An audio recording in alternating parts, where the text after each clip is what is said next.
All right, let's talk about Nazi Germany. If you're revising this and you're aiming for that top grade, that grade 9, on questions about life under the Nazis, well, you've come to exactly the right place. We're not just going to list facts, we're going to build the perfect structure for an answer that will blow the examiners away. So, here's the big question, right? The one that always comes up in one form or another. How did the Nazis really manage to control Germany in those years?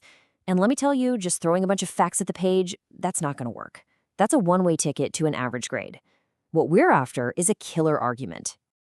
And that right there, that's what this is all about. We're going to go way beyond just saying what they did.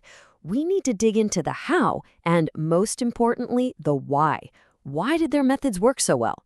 Understanding that is the secret sauce, the key to unlocking those top marks. Okay, so we're going to build this answer like a pro in three main parts. Think of them as the three killer paragraphs in your essay. And we're starting at the very core of society, the family. So you can't just jump into the policies. First, you've got to get inside their heads. What were they trying to do? For the Nazis, the family wasn't, your private little world. No way. It was a factory for producing the future of their 1,000-year Reich. Their whole deal was about increasing the birth rate of so-called racially pure Germans and forcing women back into these super traditional roles. You've probably heard it. Kinder, Küche, Kirche. Children, kitchen, church. That was the mantra. And absolutely everything they did was aimed at making that a reality. And check out how they did it. It's a classic case of the carrot and the stick, right? On one hand, they'd offer you goodies, these marriage loans to get you started, and they literally gave out medals, the Mother's Cross, for having lots of kids. They turned having babies into a national service. But on the other hand, there was the stick. When they were pushed out of careers, doctors, lawyers, civil servants, and they were even told how to look, plain clothes, no makeup, the whole thing. It was a massive, top-down attempt to re-engineer an entire society. So once you control the parents, who's next? The kids, of course. This is where the Hitler Youth for boys and the League of German Maidens for girls come in. And let's be super clear about their purpose. It was to brainwash them. It was to make sure that a kid's #1 loyalty was to Hitler, even above their own mom and dad. It's chilling. The boys were basically put on a conveyor belt to become soldiers, and the girls were put on one to become mothers. It completely took over their lives. School, weekends, everything. And here is a massive tip for your exam. Seriously, don't just name drop the Hitler Youth. That's basic. The grade 9 move is to explain why it mattered. You need to say how it was a tool for control. The bottom line is this. By grabbing control of the kids, the Nazis were essentially future-proofing their dictatorship. They were building a whole generation that had never known anything else. All right, that's the family covered. Now for our second big paragraph, controlling the workers. This is all about how they took charge of the economy's engine room. Okay. Look at this.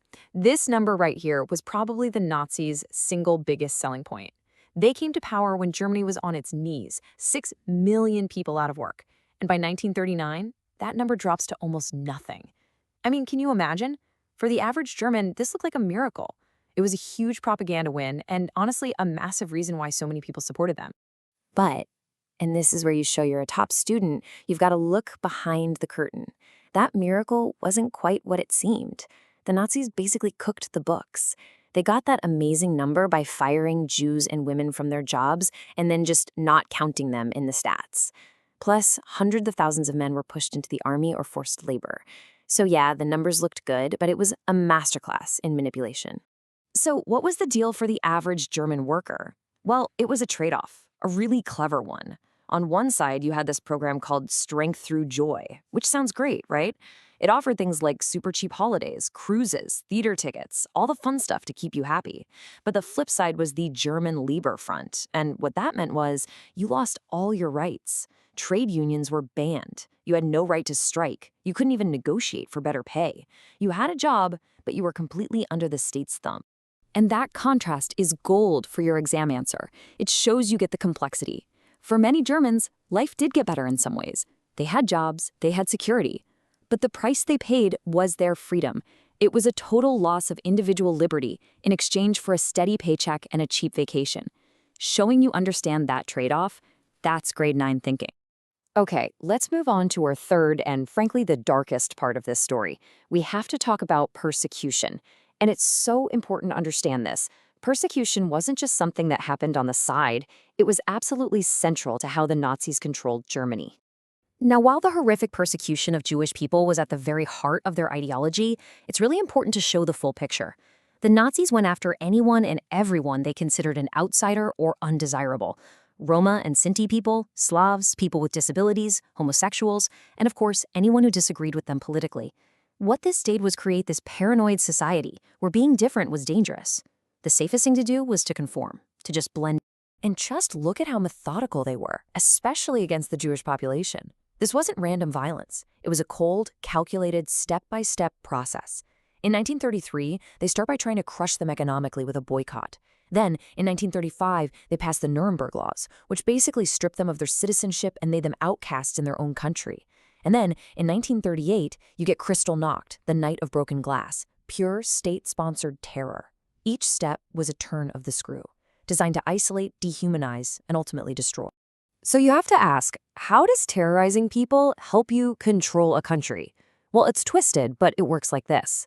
By creating an enemy within, a scapegoat, the Nazis had someone to blame for everything: the economy, the lost war, you name it. This had a powerful effect. It united the so-called in-group against a common enemy. And at the same time, it sent a terrifying message to everyone else. This could be you. Don't you dare step out of line. Right.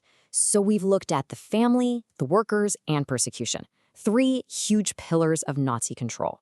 Now for the payoff. Let's pull this all together into a foolproof framework you can use to write a killer answer. Always remember this. Having the facts is one thing, but it's what you do with them that counts.